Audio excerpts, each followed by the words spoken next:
আজ আমি মিষ্টি কুমড়া শাক আর মিষ্টি আলু শাক দুইটা একসাথে চিংড়ি মাছ দিয়ে রান্না করব। খুবই স্বাদ হয় এভাবে রান্না করলে। হ্যালো এভরিওয়ান, কেমন আছেন সবাই? আশা করি ভালো আছেন। আপনাদের দয়ায় আমিও ভালো আছি আলহামদুলিল্লাহ। চুলা একটা কড়াই বসিয়ে দিয়েছি, দিয়ে আমি তেল দিয়ে দিয়েছি পরিমাণ মতো। দিয়ে তেলের মধ্যে আমি পেঁয়াজ কুচি দিয়ে দিয়েছি, দিয়ে এখন পেঁয়াজটাকে ভেজে নেব।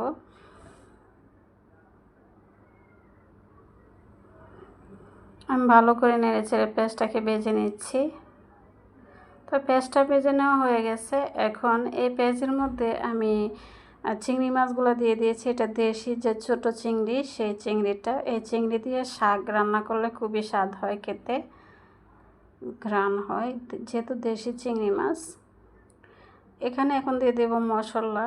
দিয়ে দিয়েছি মরিচের গুঁড়া, দিয়ে দিয়েছি হলুদের গুঁড়া, আর দিয়ে দেব ধনিয়ার গুঁড়া। দিয়ে নেড়ে ছেড়ে মশলাটাকে কষিয়ে নেব।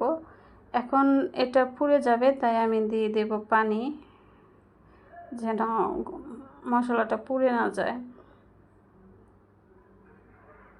দিয়ে দেব এখানে লবণ।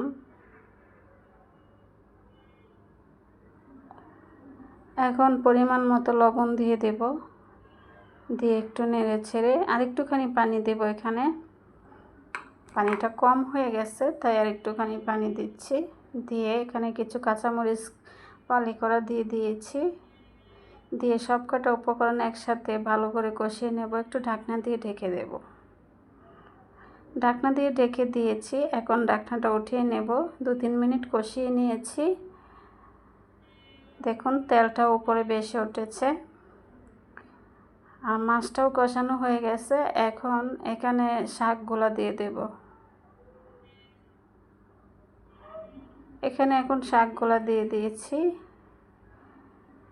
দেখুন মিষ্টি কুমড়ার শাক আর মিষ্টি আলুর শাক। এই শাকগুলো গ্রাম থেকে আনা শাক, খেতে দারুণ লাগে। তাই আমি দুটো শাক একসাথে চিংড়ি মাছ দিয়ে রান্না করে নিচ্ছি, ভালোই লাগে খেতে। আমি সবকটা শাক দিয়ে দিয়েছি। একটু নেড়ে ছেড়ে নাড়ানো যাচ্ছে না, যেহেতু কড়াইটা ভরে গেছে শাকে।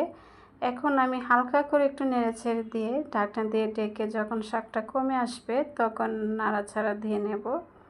এখন নাড়ানো যাচ্ছে না। এখন ঢাকনা দিয়ে ঢেকে শাকটা একটু কমিয়ে আসলে তারপর একটু নাড়াচাড়া করে নেব।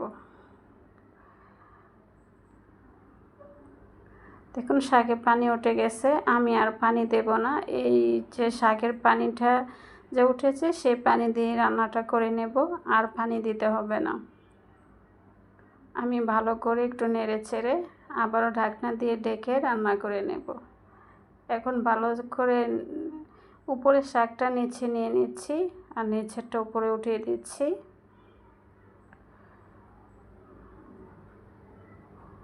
আর এই শাকটার মধ্যে আর পানি দিতে হবে না, এই পানি দিয়ে রান্নাটা হয়ে যাবে আর খুবই স্বাদ হয় খেতে এভাবে রান্নাটা করলে।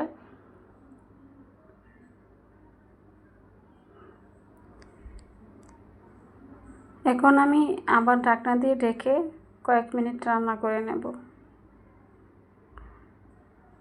আর শাক রান্নাটা সবসময় হাই হিটে করতে হয়, কারণ হাই হিটে না করলে শাকের রঙটা নষ্ট হয়ে যায়, কালারটা নষ্ট হয়ে যায়, লালচে একটা কালার হয়। আর সেই জন্য শাকটা হাই হিটে রান্না করতে হয়।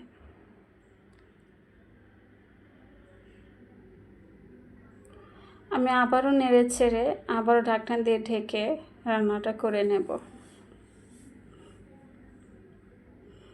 তো এ পর্যন্ত আপনারা যারা ভিডিওটা দেখতেছেন প্লিজ একটা লাইক দিয়ে আমার ভিডিওটা ফুল কন্টিনিউ করার অনুরোধ রইল। আপনারা যারা লাইক দিতে ভুলে গিয়েছেন প্লিজ এখন এই পর্যায়ে একটা লাইক দিয়ে নেন। আর আমার রান্নার যদি কোনো অংশ ভালো লেগে থাকে তাহলে আমার চ্যানেলটাকে সাবস্ক্রাইব করে লাইক কমেন্ট করে আমার পাশে থাকার অনুরোধ রইল। আর কমেন্টে জানাবেন কেমন হয়েছে রান্না। আপনারা যারা সাবস্ক্রাইব করে দিয়েছেন আপনাদেরকে অসংখ্য অসংখ্য ধন্যবাদ।